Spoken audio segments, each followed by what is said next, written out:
All right. Shalom, Makyam. Shalom. This is the brother Ba'ar coming back at you again with another daily exhortation to edify the body, to edify the sheep of Yahweh Bashem Yahweh Shai to the best of my ability. And before I start, I want to give all praises, honor, and glory to Yahweh Bahasham Yahweh Shai Bahasham Rakah Wadash. I like to give double honors to the elders and apostles of Great Millstone. I like to give salutations to the Akim preaching the gospel across the four corners of the earth in truth and in sincerity. Shalom, Akim. Shalom. I just wanted to do this quick lesson, man. It was something odd that I seen today while I was at work, man, and I decided to share it with you, brothers. And it's something that's not really being spoken of too much in the mainstream medium, mainstream media, but often the elder Malcolm speaks on it, and it's about the oncoming famine. All right, so while I was at work today, it didn't really actually it threw me off as I was walking into my job, because I work at a supermarket. So as I'm walking into my job, I'm passing by the produce section, and as I was passing by the produce section, I'm like, man, we don't have no bananas today, and that is kind of shocking because we always have bananas. We always have bananas. I mean, sometimes we have way too much, but today, shockingly, we had none. So later on this evening, later on in the job while I was at work, I spoke to a older Edomite woman, and this Edomite woman is one of these what do you say, conscious people, one of the people that they are into the new world order, and they're into the things, the secret societies and all these kind of stuff, man. So she's an older woman, she's hip to that world, she's hip to the plans of the elite and things and things of such, right? So I mentioned that to her, and she also noticed that. So she was like, that was weird. So she was curious, so she went on her cell phone and she looked it up, and it's true. Okay, and it was an article that popped up, and so I just wanted to read this article with you guys, man.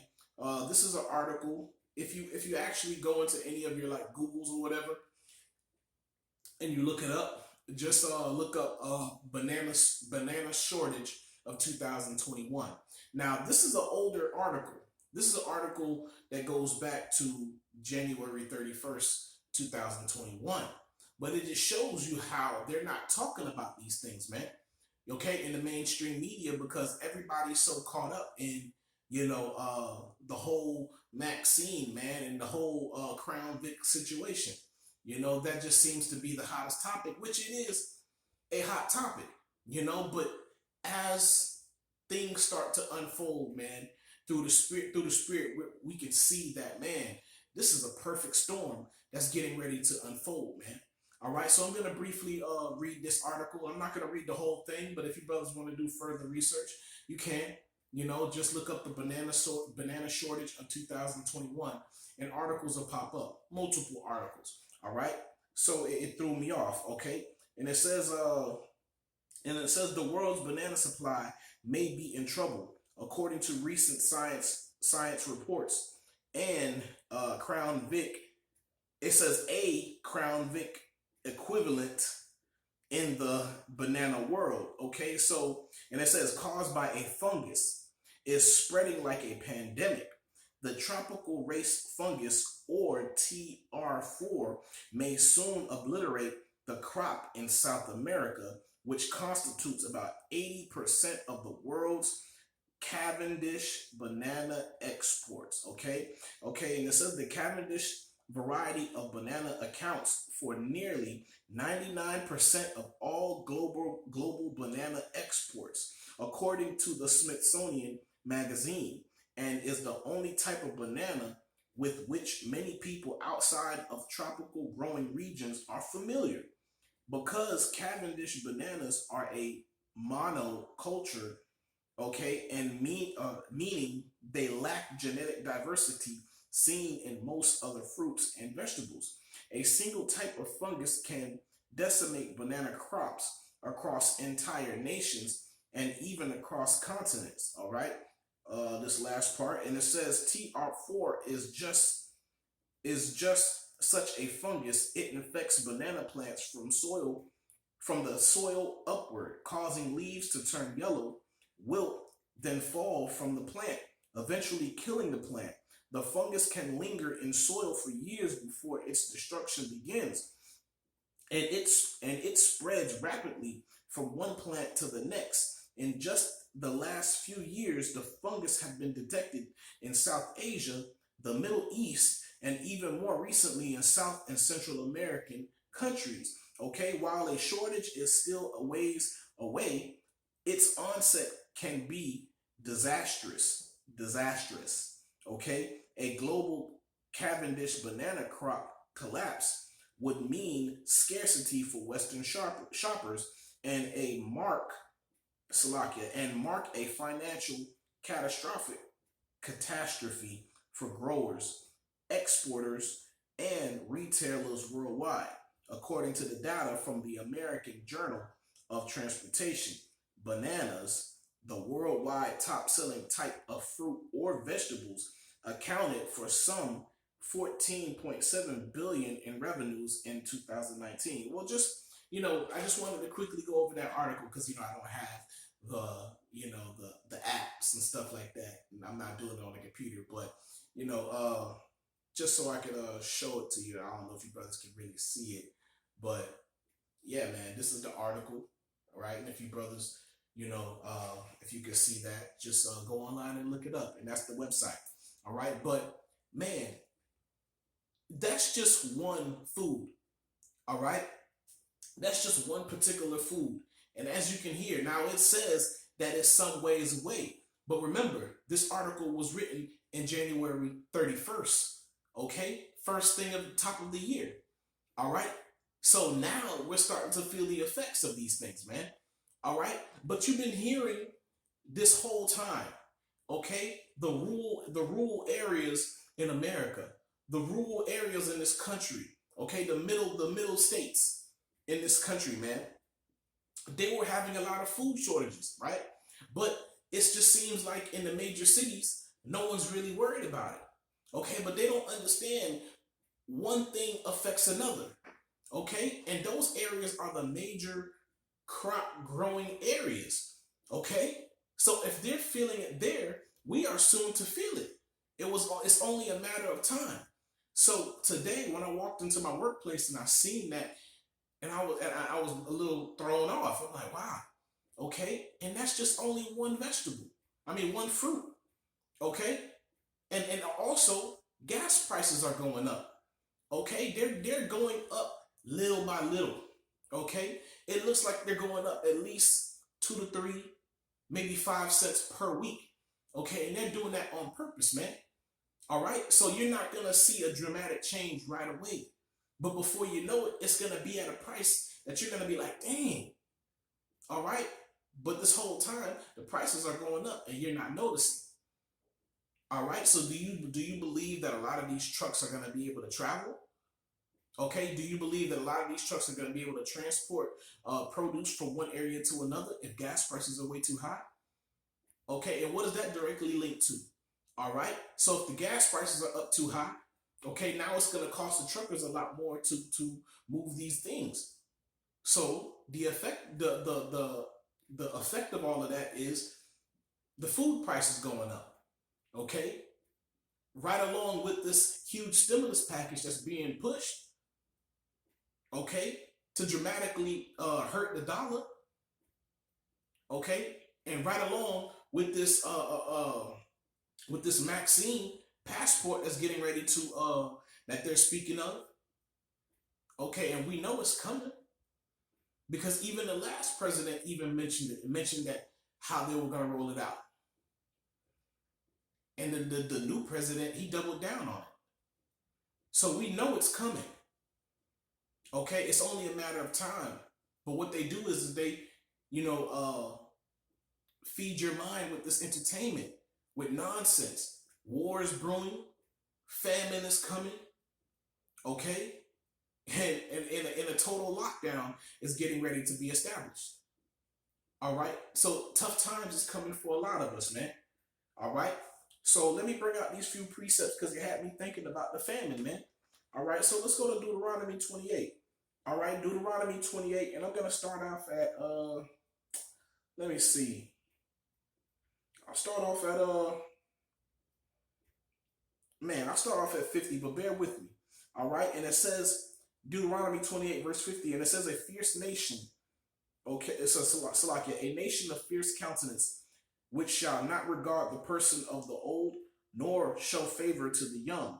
And he shall eat the fruit of thy cattle and the fruit of thy land until thou be destroyed, which also shall not leave thee either corn, wine, or oil, or the increase of thine kind, or flocks of thy sheep, until he have destroyed thee. Okay, and he shall besiege thee in all thy gates until the high and fenced walls come down wherein thou trustest throughout all thy land. And he shall besiege thee in all thy gates throughout all thy land, which the Lord thy power hath given thee. And thou shalt eat the fruit of thine own body, the flesh of thy sons and of thy daughters, which the Lord thy power hath given thee. Okay, in the siege and in the straitness wherein, Salaki, wherewith thine enemies shall distress thee. Okay, so this time is coming, man. All right, and this is a part of the curses, man.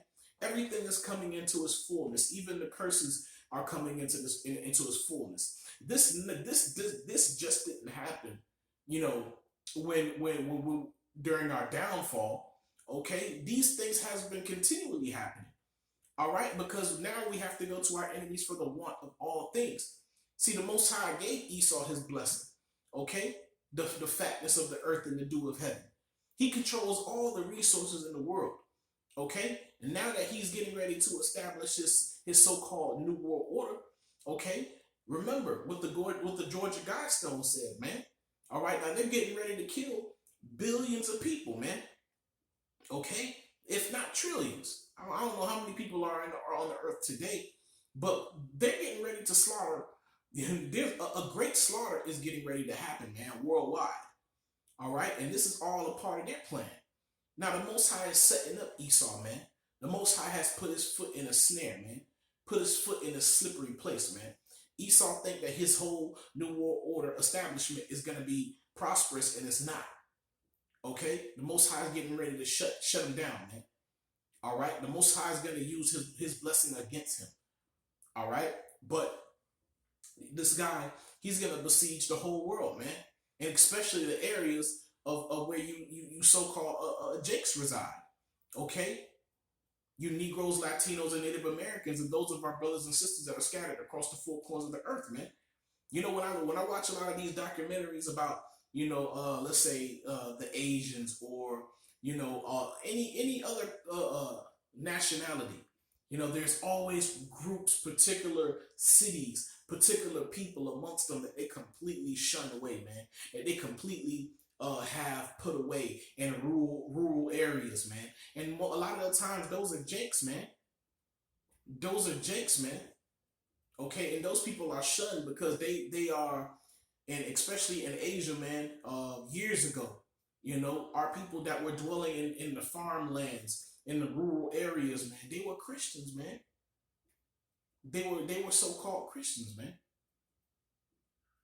You know, they were having churches. So Moab, he didn't allow those established the worshiping of the Lord, you know, what they thought was worshiping the Lord. Moab didn't want that to happen. Okay, so he banned Christianity in his lands, man. All right, because and I thought about it as I was watching that documentary, man. China has one of the world's largest populations, man. If those people all of a sudden start putting their trust in the higher power and not in their own government, they will lose control of their own people, and the chances of their people overthrowing their government will increase. You know, so they had to put a stop to that. All right, but just as an example that we're scattered across the four corners of the earth. See, our enemies are in confederacy against us, man. All right, and they're getting ready to besiege us, and not just us alone. They're getting ready to besiege their own people. They're getting ready to besiege and destroy and kill a lot of the people in the world that don't consent unto their new world order. A lot of these things are coming. They often, throughout the years, Esau shows you how he broke down, how he can break down nations. Okay, sending economic hitmen, gaining control of their food source. Okay, gaining control of their water. Okay, poisoning their water, poisoning their foods. Okay, using subversion. Okay, implanting agents amongst them. Okay, Esau has been showing us what he's been capable of throughout the years.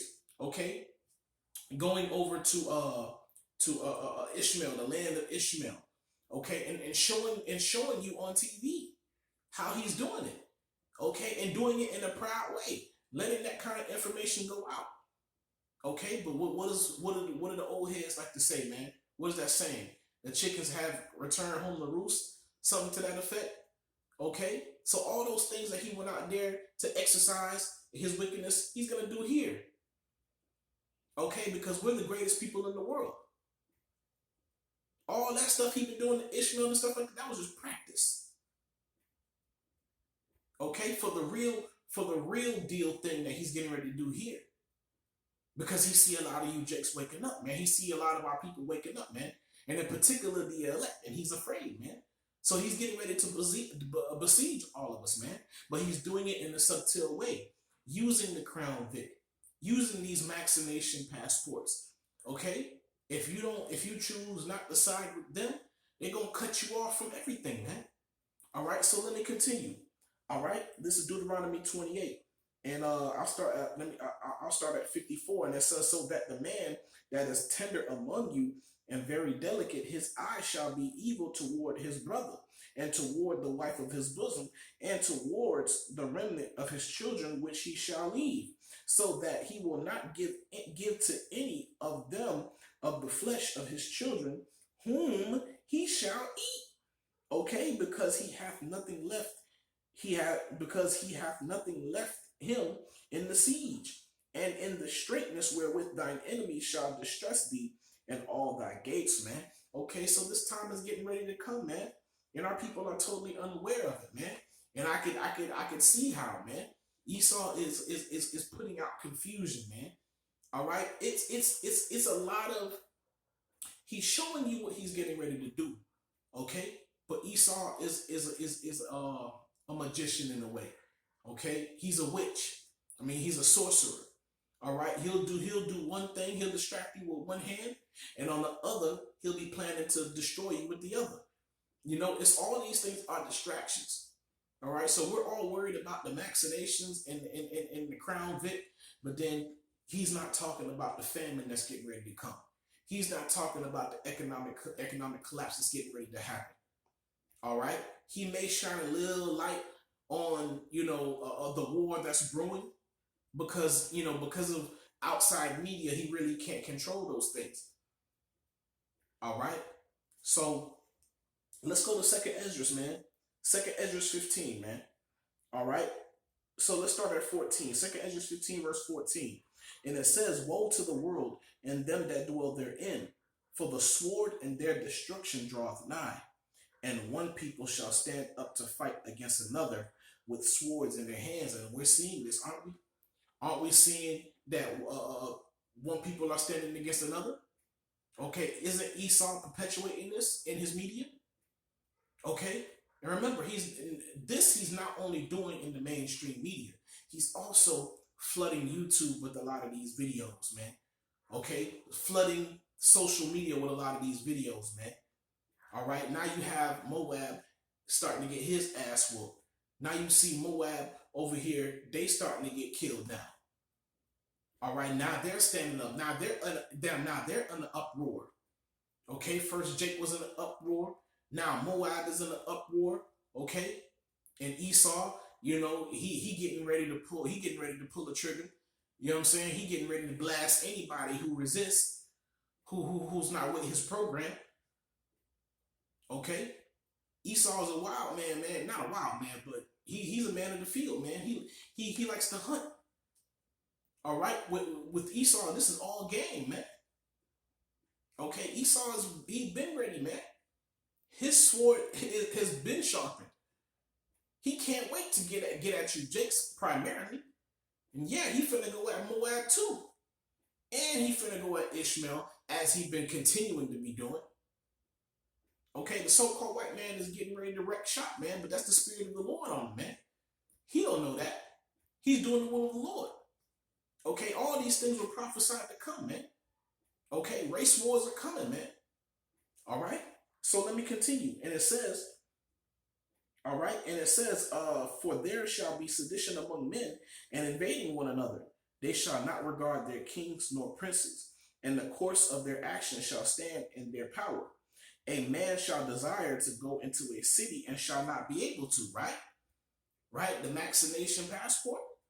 All right, you're not going to be able to go from any. A lot of these places are going to be quarantine closed, man. Quarantine shut. All right, a lot of these people are, especially Jake, man. You know, because there's a lot of us. Even though 2/3 will eventually, they will eventually, go with the flow. They will eventually, go with Babylon. Because they're not grounded. They have no foundation. So yeah, at first they're gonna resist. All right, and yeah, it's gonna get crazy out here, but ultimately they're gonna give in. Okay, they're gonna give in. All right, and it says a man shall desire to go into a city and shall not be able, for because of their pride, the city shall be troubled, the houses shall be destroyed, and men shall be afraid. A man shall have no pity upon his neighbor, but shall destroy their houses with the sword and spoil their goods because of the lack of bread and of great tribulation, man. And this time is coming, man. All right, life is getting ready to hit you people like a bag of bricks, man. Okay, you weren't anticipating these things, man. You were so worried about what's going on this side, on this hand, that you didn't see the left blow. You know what I'm saying? You here comes the left blow. You know what I'm saying? You didn't see that one. Okay? This is why this is all a perfect storm, man. How everything is panning out, man. How these things are happening simultaneously, and the fan is in the hands of the Most High, man. The Most High is making these things fall into play, man. All right, because Esau is being hasty, man. Okay, the Most High has this is the whole. What do you think Operation Warp Speed was all about? What do you think that was all about? You think it's just about one thing?